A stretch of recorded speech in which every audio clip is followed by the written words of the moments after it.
So someone on my Discord server asked me to read a bedtime story. So I'm gonna read the Communist Manifesto, first chapter of it. Manifesto of the Communist Party. A spectre is haunting Europe, the spectre of communism. All the power of old Europe have entered into a holy alliance to exorcise the spectre. Pope and Tsar, Metternich and Guizot, French radicals and German police spies. Where is the party of opposition that has not been decried as communistic by its opponents in power? Where is the opposite that has not hurled back the branding reproach of the communism against the more advanced opposition parties, as well as against the reactionary adversaries? Two things result from this fact. Communism is already acknowledged by all European power by itself as a power. It is high time that communism should openly, in the face of the whole world, publish their views, their aims, their tendencies, and meet their nursery tale of the spectre communism with manifesto of the party itself. To this end, communists of various nationalities have assembled in London and sketched the following manifesto, to be published in English, French, German, Italian, Flemish, and Danish languages. Wait, why in Danish?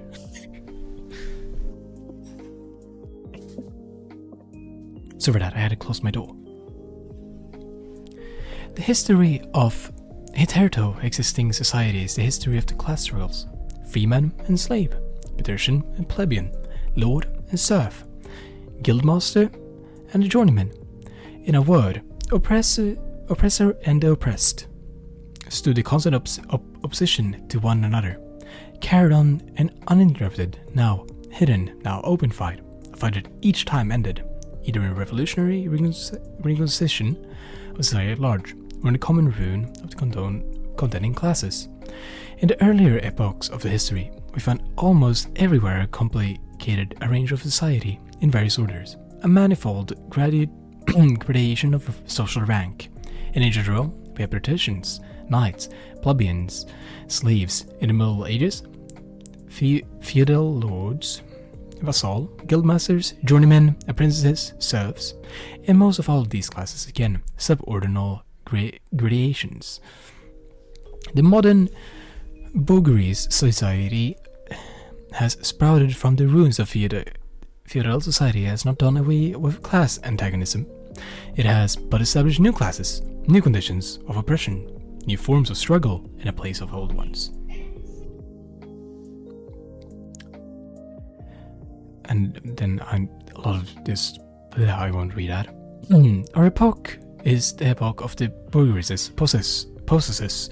However, it is a distinct feature. It has simplified class antagonism. Society as a whole is more and more splitting up into two great hostile camps, into two great classes directly facing each other. Bourgeois and proletarian. From the serfs of the Middle Ages sprang the chartered burghers of the earliest towns. From these burghers, the first element of bourgeoism were developed. The discovery of America, the rounding of the Cape, opening the fresh ground for the rising burgesses.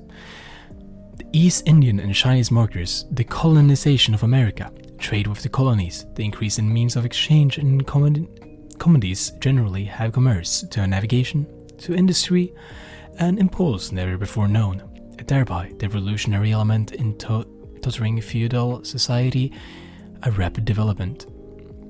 The feudal system of industry in which industrial production were multiplied by closed guilds now no longer suffice for the growing wants of the new markets.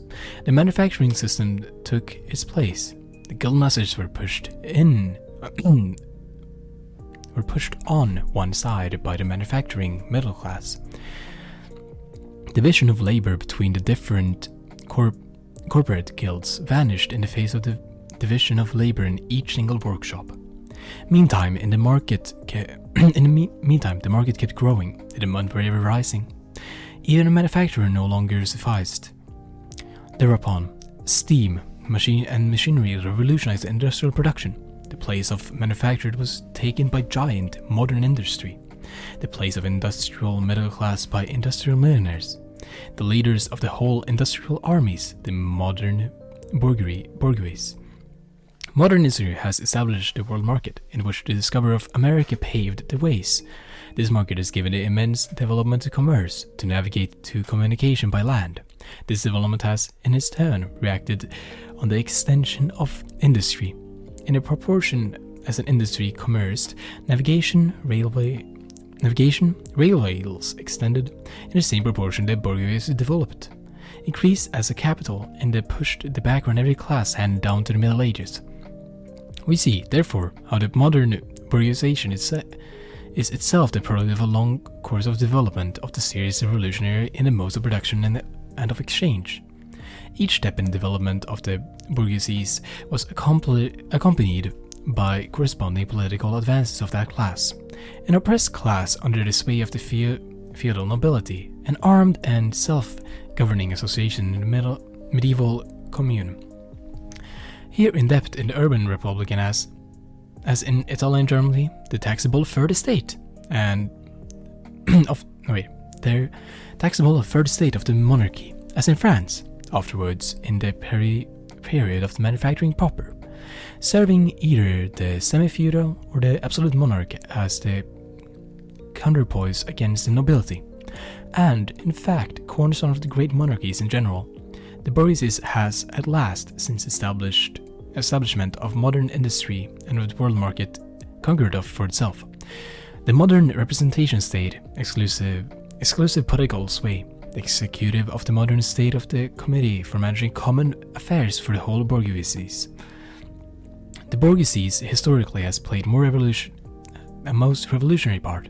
The bourgeoisies, wherever it has got the upper hand, has put an end to all feudal, patriarchal, ideal realizations. It has pitilessly torn asunder the motley feudal ties that bound man to self-natural superiors, and left remaining no other nexus between man and a man than naked self-interest in cause cash payment. It has drowned the most heavenly ecstasies of religious fervor of the... How much left is it? Okay, yeah, that will suffice. I've been reading for already 7 minutes. So thank you for listening to this bedtime story. Sleep well. Nara.